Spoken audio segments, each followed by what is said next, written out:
Alors, comment va-t-on résoudre cet exercice? On a un plan, on connaît une équation cartésienne de ce plan, on connaît un point avec ses coordonnées, totalement au hasard, et on va calculer la distance du point A au plan P.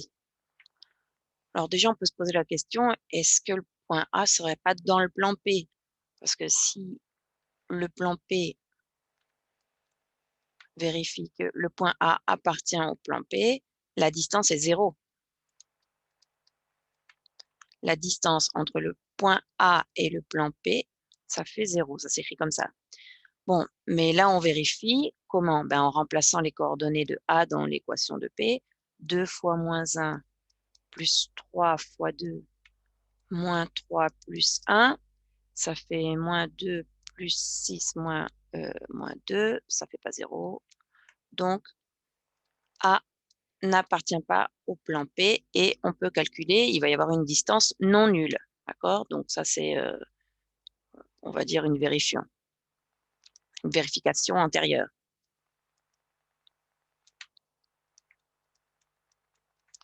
Alors maintenant, on a donc la situation suivante. Je fais toujours un petit schéma, ce que je vous conseille toujours. Le plan P, un point A que je vais dessiner dans cette position, mais ça n'a pas d'importance. C'est pour bien visualiser la méthode.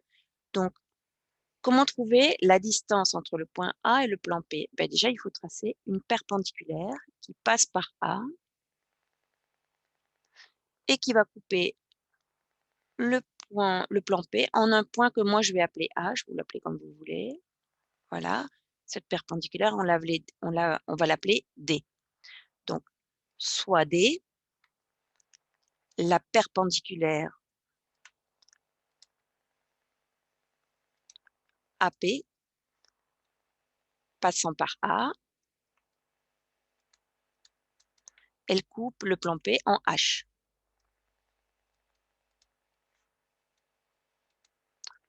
Eh bien, il faut trouver les coordonnées de H. Comment va-t-on faire ça?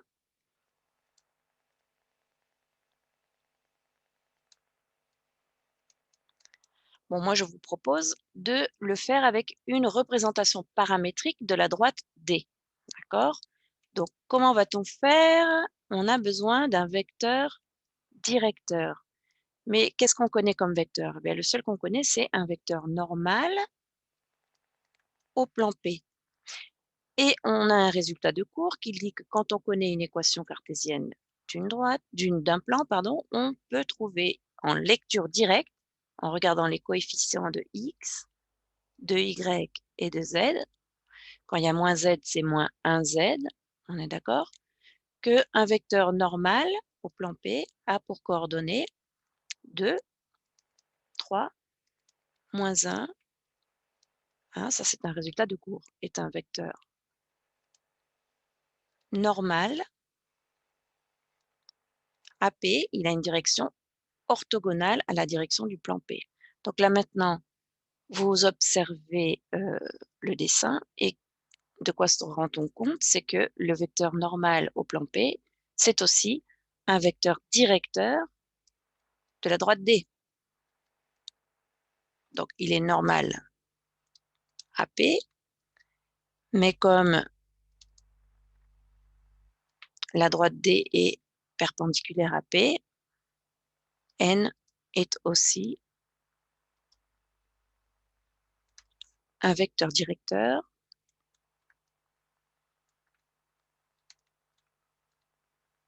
de D.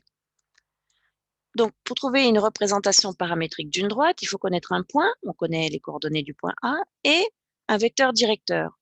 Ben, c'est bon, on peut donc directement donner une représentation paramétrique. Alors, je vous rappelle qu'elle s'écrit x égale y égale z égale. Ça va être la droite D. Et à cet endroit, on va mettre les coordonnées du point A. Alors, les coordonnées du point A, c'était moins 1, 2, 3.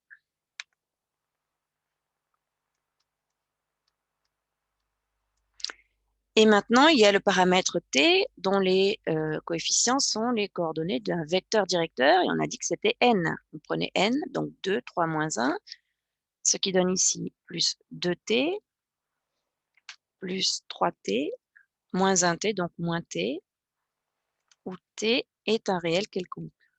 Ça, c'est une représentation paramétrique de la droite D.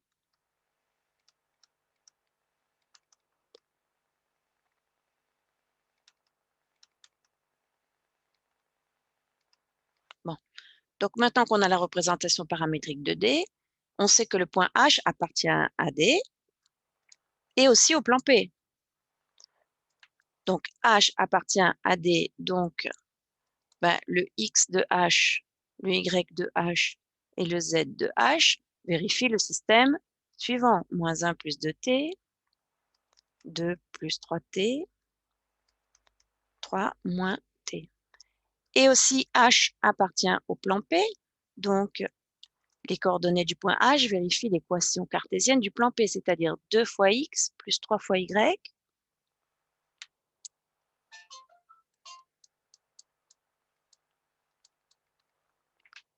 moins ZH plus 1 égale 0. D'accord? Là, on sait que à ce moment-là, il n'y a plus qu'à remplacer XH par sa valeur en fonction de T qui est là. Donc, on écrit 2 fois moins 1 plus 2T, plus 3 fois le YH qui est là, 2 plus 3T, moins ZH qui est ici, 3 moins T, plus 1 égale 0. On simplifie tout, ça donne une équation qu'on peut résoudre. Finalement, on résout l'équation et on trouve la valeur de T. Alors, je ne vais pas le faire, je vous dis directement le résultat. T égale moins 1/7. Ça prend le temps que ça prend, mais une fois qu'on a trouvé T, on n'a plus qu'à réinvestir là-dedans dans les coordonnées pour trouver les coordonnées de H. Donc là, on remplit. Donc, XH égale, YH égale, ZH égale. C'était moins 1 plus 2 fois le T qui vaut donc moins 1/7. 2 plus 3 fois moins 1/7. Et 3 moins 1/7. Ce qui, après simplification, me donne moins 9/7, 11/7, 22/7. Et là, on obtient donc les coordonnées de H qui sont moins 9/7, 11/7, 22/7. On peut vérifier que ce point appartient bien au plan P en remplaçant XH, YH et ZH dans l'équation cartésienne de P. Moi, je l'ai fait, ça marche. Donc, on a la vérification que c'est bien le point d'intersection. Donc, maintenant, on va calculer la distance au plan P entre le point A et le plan P, c'est la longueur AH. D'accord? Ça s'appelle de A jusqu'à H. Ça s'appelle la distance entre le point A et le plan P. Et H s'appelle le projeté orthogonal de A sur le plan P.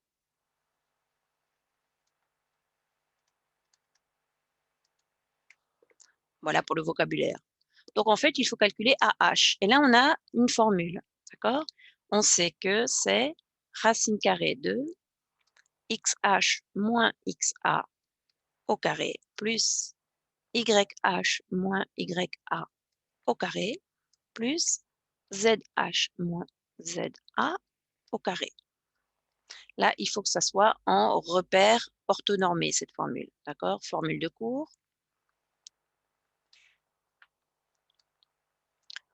En repère orthonormé.